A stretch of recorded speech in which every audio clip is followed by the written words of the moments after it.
Welcome to Instruction Discussion, our weekly look at the latest topics and trends in education affecting schools here on Long Island and schools around the world.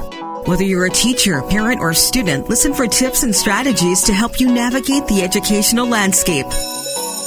There's a bell. It's time to start today's Instruction Discussion on the voice of Nassau Community College, 90.3 WHPC.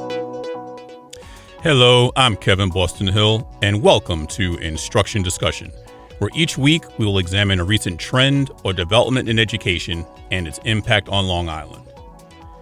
Almost as soon as the first public school opened, families have been looking for alternatives to the Little Red Schoolhouse and other brick-and-mortar facilities. Through the years, online education has moved from the higher education realm into the K-12 space. While it may seem that virtual learning has seen its growth as a result of the pandemic, virtual K-12 schools have been around for quite some time. Some critics will question the rigor of online curriculum and the qualifications of the teachers. But as our next guest will attest, the curriculum is very rigorous and challenging, and all of the teachers are certified. What's more is that online schools can often offer opportunities and variety that in-person schools cannot offer. In fact, with the transient nature of our society, as well as early employment opportunities of young students, more and more families are turning to online schools, not only for their low to no cost, but because of the convenience that they offer. Today, we welcome the executive director at one of these K-12 online schools, Insight School of Washington. Myron Hammond has been with Insight School of Washington since 2011, serving as Director of Data and Assessment and Principal, and now Executive Director. He holds several certifications and is the recipient of the Innovation in Education Award for his work in creating a laptop program in Mattawa, Washington. Mr. Hammond, welcome to Instruction Discussion on 90.3 WHPC. It's my pleasure to be here. Thank you for allowing me to join you today. I appreciate it. No, thank you for agreeing to have this conversation, because as we talk about, everybody starts talking about school choice. Now, that's been the buzzword in education over the last decade or so, school choice. But when they think of school choice, they often think of charter school versus public school or private school versus public school and so forth. Now, not as often do they think about online school. So talk to us a little bit about what are some of the benefits of an online school in general and Insight School in particular. You know, it's interesting when you began our conversation, you talked about how virtual learning kind of saw growth during the pandemic, right? Mm-hmm. And we existed in advance of that. And what's really, I think, fascinating is Insight Washington actually became a program of our school district here in the state of Washington, Quileute Valley, which is located in Forks, in 2005, 2006. That's when we first opened our doors. So it was cool, well pre-pandemic. And we first opened, we operated primarily a high school, grades 9 through 12. What's crazy is that first year we graduated only 7 students. And this year, once we clear summer grads, we're expecting to clear over 300 graduates from the current school year. Oh, wow. Throughout the state of Washington. So that kind of gives an idea as to how much our program has expanded and grown. And then, as you mentioned, during the pandemic, there was a lot of changes. In our state, Washington State actually was like one of the epicenters, if you will, of the whole pandemic. It kind of broke out here. And so our state kind of locked down pretty tight. And when that happened, we had a lot of families saying, hey, we like your school. We want to be part of that. So we began expanding into other grade levels and finally became a K-12 program during that pandemic period. But as far as online versus brick and mortar, I worked in both. You know, I began my career as a brick and mortar teacher in Mattawa, Washington. But even then, technology was a big part of what we're doing. Mattawa is a very small rural farming community. And one of the things we really wanted to do in that community is really kind of bring technology to those young people so that they have opportunities beyond that farming area. And so that's where I kind of got more involved in technology education. And then moving here to Washington State from my small hiatus in Arizona, got involved here at Insight Washington. But as far as online school versus brick and mortar, I think the biggest things is really about what that student needs, right? What is that student's specific needs and what are their current concerns? And when I think about differences, I just remember as a high school student when I was young, attending an in-person high school, sitting in the back of my math classroom and bored because I finished the assignment 20 minutes early, right? And I needed to work on English, but my math teacher didn't like that, right? So for me, I needed to spend more time in English and less time in math. But it was really hard to do that sometimes in brick and mortar classrooms because the teachers want you in math, it's only math, right? Or English, they only want you doing English. What's really nice about being in an online platform and being an online school is as a student, you can actually kind of direct your time based on where your needs are. If you need to spend more time in English, you have that ability, right? That flexibility. If you need to spend less time in math, you have that ability. You can actually work ahead in math. So you can even have more time in English, right? By staying ahead of things. So it seems like also in that physical environment, like you said, if you have, and this is the age-old problem because teachers go through this all the time as far as you having a couple of students who finish the assignment 20 minutes ahead of everybody else, then you're like, okay, so what do I do for them? How do I keep them occupied and so that they don't become disruptive? But at the same time, how do you now engage those students so that they don't feel that they're being dragged down because of the rest of the classes is slower than they are? And so is that delicate balance that you're trying to always do, at least, I guess, like you said, in the virtual school, it's the student can kind of drop in and drop out of a class as far as time wise as they feel comfortable, because if they've gotten the assignment, they've gotten the content in 20 minutes, no sense in them staying there for an hour. So they can better use the rest of that time someplace where it is more needed in a subject maybe like science or history or even English, where they need that extra time to read a book or to annotate a passage or something like that. So they're using their time a little bit more wisely and efficiently than sitting there bored for 20 or 30 minutes. I think you're bringing a very valid point there, Kevin. I think that the other piece to that puzzle is really around how it's delivered. Right? There are some online schools that require you to almost have like a brick and mortar kind of schedule, where you still have that bell schedule that's just online. What we try to do at Insight School of Washington is we try to do a kind of a more of a blended model, if you will, in that context, where our students have access to the online high school and middle school and the online school for K through 5. They have access to the content, their assignments, all sorts of asynchronous activities 24 hours a day, 7 days a week. Then they also have live instruction opportunities where they meet with teachers to really delve into deeper topics, have remediation or enrichment sessions, or work together with their peers in an innovative classroom in an online environment where they can actually do that. And so for us, we really want we want every kid, I should say, to attend those live sessions, because that's where they're going to get a lot of that. Because one of the things that people complain about with online, well, you're not getting the socialization, right? You're not getting that learning group. And we all know in education, that's a big part of learning, right? People don't learn in a bubble. They learn with people. Right. And so we try to get as many kids in those rich online experiences. It's just that those online experiences are kind of smaller snippets during the week, as opposed to in a traditional classroom where you're kind of bell to bell, and you have to move from room to room. You mentioned about students being able to come to those in-person or the live sessions and to get remediation. So how does Insight School kind of provide for whatever maybe accommodations that a student may need? So if you have a student who's attending who has an IEP, or somebody who you discover may need an IEP, how do you deal with those types of students? That's a great question. I think that there's a few things. We serve students that have IEPs, that have 504 plans. We serve students that are going to college through Running Start programs. We serve a wide range of students, right? And some kinds, this is not uncommon that we have students doing all of those things depending on the situation, right? For us, one of the nice things about online delivery is a teacher has the ability to go in and provide some modifications just inherently in the system for students that need those. And when we talk about needing specially designed instruction, we deliver a lot of that through our synchronous tool, where the students are working one-on-one with our teachers. If they need related services for different types of therapies as required by an IEP, we'll contract with therapy providers. to have them deliver those services. Some of those, depending on the service, some of them are able to be delivered virtually. Some of them we have to do in person.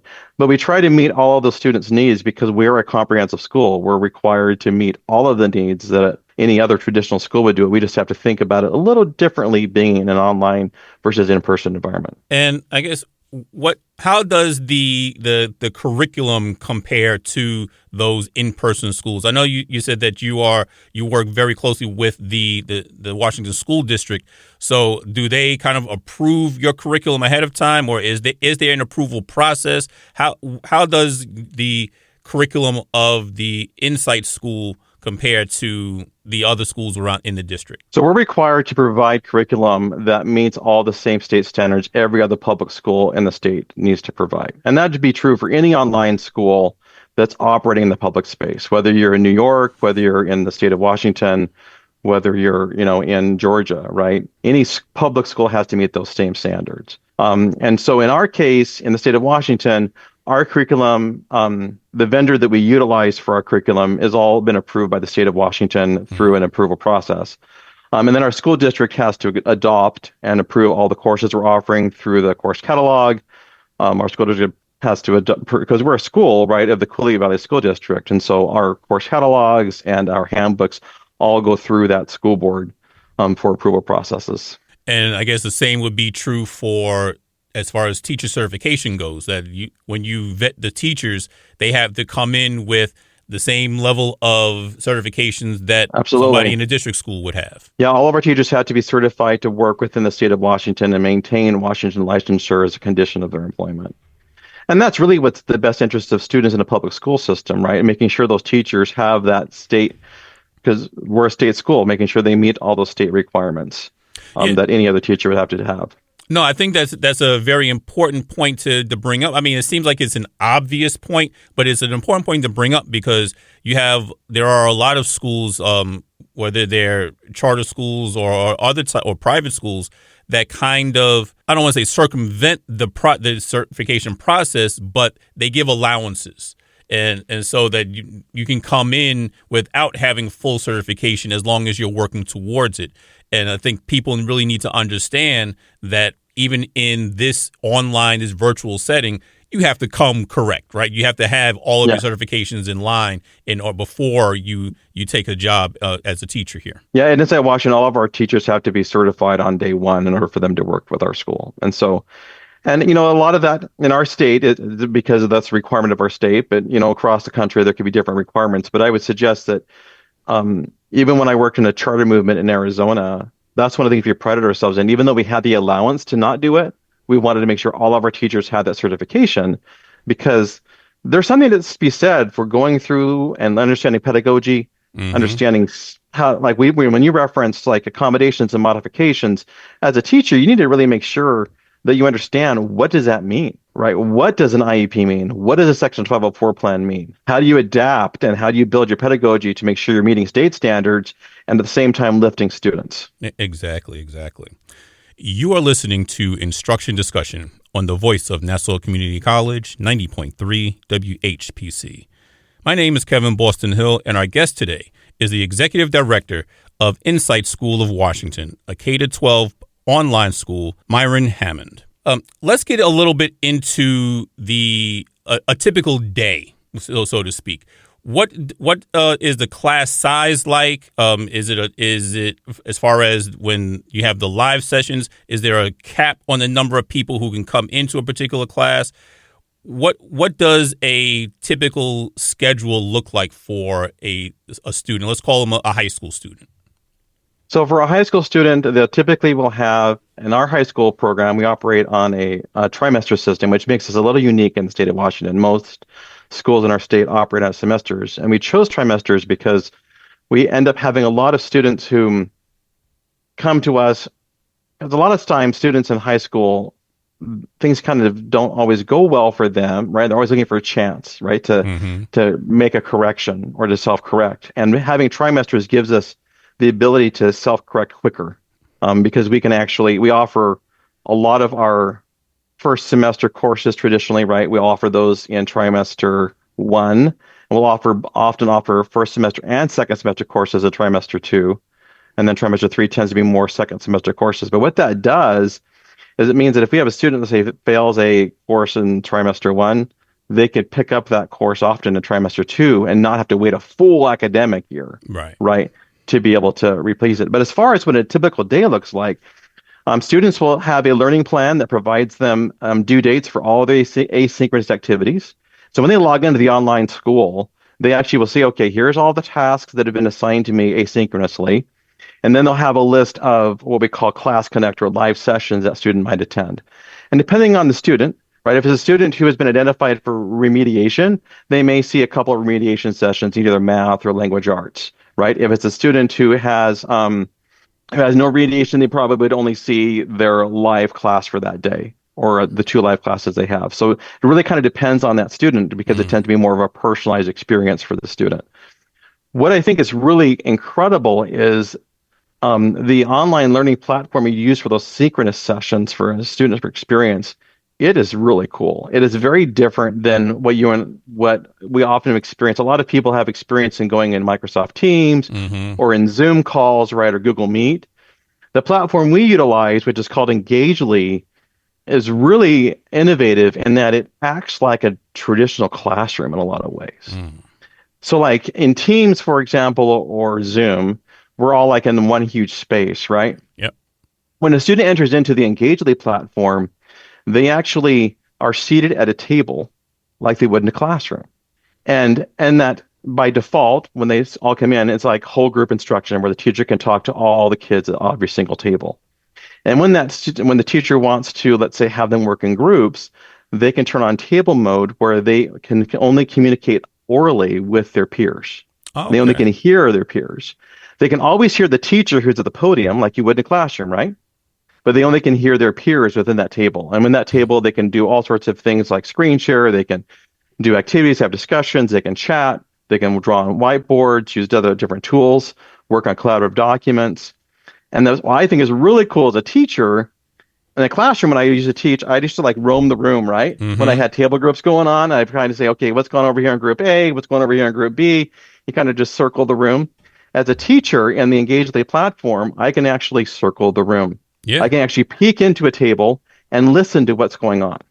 And I can see what's going on. And if I need to engage with that whole table, I can then actually join that table and be part of their conversation. And I think also from the student perspective, having that isolation of just hearing your table mates as opposed to hearing bits and pieces of conversation from all the other tables in your classroom, I think that would also help the students to focus more because now they can actually, instead of having to speak over the rest of the class noise, they can have regular conversations, use their conversational tone to get their point across to people, and it makes it a little bit easier so they're not as distracted because we know that even in the best run classrooms, you go walking around the room, there's always one person in the group who's leaning back trying to bother somebody in another group or 2 people somewhere cross-talking to each other. At least now they can stay focused and they don't have all those distractions. And, it's interesting you bring that forward because we hear that a lot from our parents as well. We hear from our parents that when their students come to the reason some of them choose to come here is to avoid some of that classroom noise, right? Or that school noise, for lack of a better term. Where they are more focused in.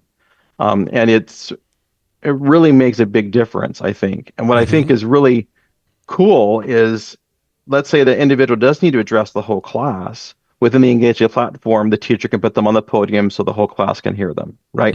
And so we have that ability to have that whole class conversation, the small class conversation, we have the chat conversation. And so it's really a pretty innovative platform that we're super excited that we're able to share with our students because it really provides, and all the different platforms, this is, I think, the third version of the third live session platform I've been exposed to, and I would say it's probably one of the most dynamic in that it really works on trying to engage that student in the learning. Now, I know that because there's a plethora of K-12 online schools that are out there.